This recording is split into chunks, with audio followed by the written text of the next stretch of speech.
Alors, Bezrat Hashem, le Chok l'Israël de ce matin, la Gemara de Zevachim, la page 32a.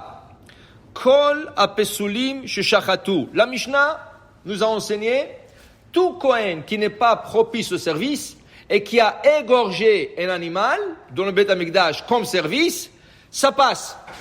A posteriori, c'est valable. Dit la Gemara, qu'est-ce que tu es en train de dire? Shachatu, s'ils ont déjà égorgé, di'avad in, déjà a posteriori on l'accepte. Les chatchila, ça veut dire qu'a priori tu ne laisseras pas un Kohen pas propice au service de l'égorger. Qu'est-ce que c'est un Kohen qui n'est pas propice? Par exemple, un Kohen qui a un défaut physique. C'est ça, il a un moum que la Torah appelle. Un Kohen qui est gaucher, il n'est pas soul pour le service, il ne peut pas faire le service. Un Kohen qui s'est cassé le pied ou le bras, pas soul pour le service. Maintenant, si le moum, si le défaut physique s'en va, il retourne à son statut. Mais ça ne veut pas dire qu'il ne peut pas manger des sacrifices. Il peut manger des sacrifices.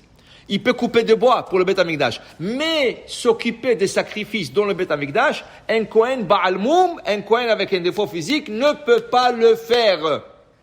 Mais alors là, tu m'enseignes, dit la Mishnah, la Gemara, tu m'enseignes, qu'un Kohen qui a un défaut physique, s'il a égorgé l'animal, c'est acceptable. Mais c'est pas a priori. Comment tu dis cela? La Gemara pose une question là-dessus. Veshachat. Shrita kshera bazar. Alors voilà, pour comprendre ce passage, il faut voir un autre passage dans Masechet Berachot. Nous sommes Zevachim. Dans Masechet Berachot, il y a une histoire. Chana, Hatzadeket. Chana, la grande Tzadeket. Et là, elle est stérile pendant des années. Et là, elle prie, jusqu'à qu'Akadosh Baruch Hu a écouté ses prières. Quand elle a eu son fils, elle l'a dédié au Beth Amikdash. Elle a dédié son fils au Beth Amikdash. Vous savez qu'au Maroc, les femmes qui faisaient beaucoup de fausses couches, elles dédiaient leur bébé à Rabbi Shimon Bar Yochai. Elles dédiaient leur bébé à Rabbi Meir Balanes. Elles dédiaient leur bébé à la Chevra Kadisha. Comme si le bébé lui appartenait pas. Là, comme il lui appartenait pas, elle qui perdait beaucoup d'enfants, là, le bébé était né. Ok? Dans les montagnes du Maroc, le chleu, eux, ils perçaient l'oreille du bébé, ils mettaient une boucle d'oreille à un garçon. Okay? Tu peux voir des photos des rabbins, des grands kabbalistes, des rabbins, qui ont une boucle d'oreille. Là, le jeune, quand il voit ça, oh, tu vois, même le rabbin est à la mode. Mais c'est pas du tout ça. Ça, c'était parce que sa mère, elle faisait beaucoup de fausses couches. C'était une ségoula.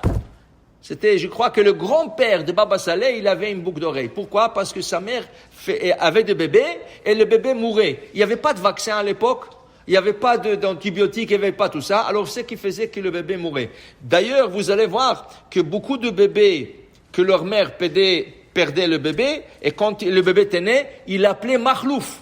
Oui. Makhlouf, c'est comme si à chaque fois dans un échange. Et ça, il récupère le bébé. Okay?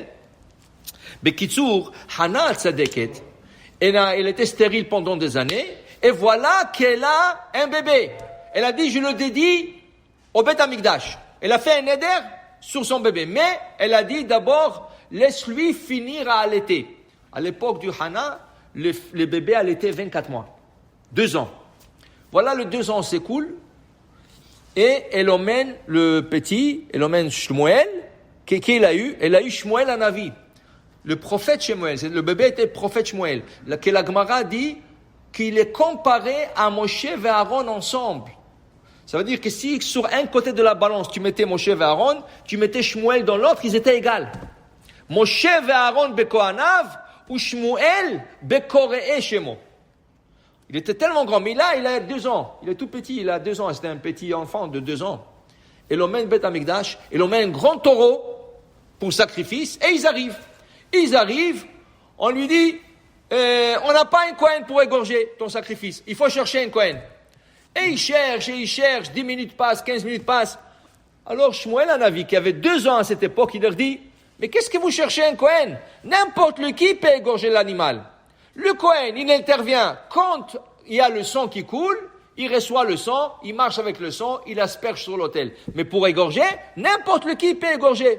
Comment tu sais ça? Il dit, regardez la paracha du Kohanim, qu'est-ce qu'elle dit? Vekibel Kohen et Adam. Et le Kohen reçoit le sang. Olich la Mizbeach. Et le Kohen le marche avec sur le Mizbeach. Et le Kohen aspergera sur l'autel. Quand tu arrives à la Shechita, c'est écrit Veshachat et Ben Abakar. Veshachat et Ben Abakar. C'est pas écrit le mot Kohen. De là, il a appris à l'âge de 2 ans qu'un Kohen ne s'est pas laissé pour égorger. Là, ils ont égorgé le taureau. Ils ont égorgé le taureau, tout de suite, qui est venu? Le grand Kohen. Eli Cohen, qui était le grand prêtre à cette époque. Il leur a dit, mais comment vous avez égorgé cet animal? Il n'y avait pas un Kohen présent. Il dit, mais on a appris qu'on n'a pas besoin d'un Kohen. Il dit, qui vous a appris ça? Il dit, lui, le petit. Il dit, qu'est-ce qu'il vous a dit? Et il leur a donné le discours. Il dit, il a raison. C'est vrai, il a raison. Mais, le fait qu'il vous a montré la loi devant moi, que moi je suis le maître ici dans ce Beth Amikdash, je suis le Kohen Gadol, le fait qu'il a montré la loi, je dois prier pour lui, pour qu'il meure. Et sa mère, non, qu'est-ce que ça veut dire ça? Il dit, non, écoute-moi, je vais te prier pour toi. Moi, je prie c'est lui qui a prié pour Hana, qu'il aura un bébé. Il va mourir celui-là, et moi, je vais prier pour toi pour un autre bébé. Il dit, non. Elana razeit palalti. Amen. Elana razeit palalti. C'est cet enfant que je veux pas un autre. Et là, il a laissé là-bas, il a pardonné, il a laissé là-bas. Alors, la Gemara dit, de tout ça, qu'est-ce que nous apprenons? Que même celui qui n'est pas Kohen peut égorger la bête. Alors, pourquoi tu dis qu'il y a un Kohen avec un défaut physique? S'il a égorgé, c'est acceptable, a posteriori. Non, même a priori. Dit la Gemara, répond la Gemara, Mishum, de Kabael mitne temeim, de lechatchila lo gzera shema ega babasar.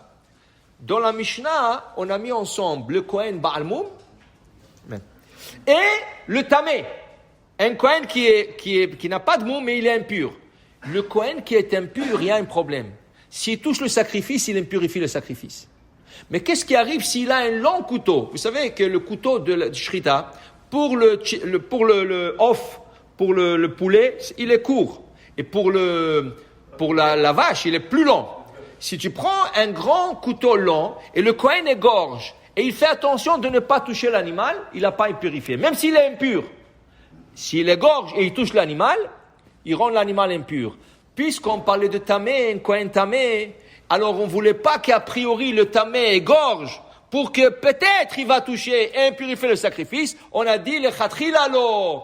Mais là-bas, comme ils étaient juste à poser les deux, le Kohen Tamé avec le Kohen Baal Moum, c'est pour ça qu'on a dit le Chatrilalo. Mais en vérité, il y a une distinction entre un Kohen Baal Moum et un Kohen Tamé. Le Tamé, a priori non, a posteriori oui, c'est acceptable. Et le Kohen, c'est lui qui a un Moum, même a priori, il peut égorger et abattre un sacrifice. Baruch Adonai Le'olam. Amen ve Amen.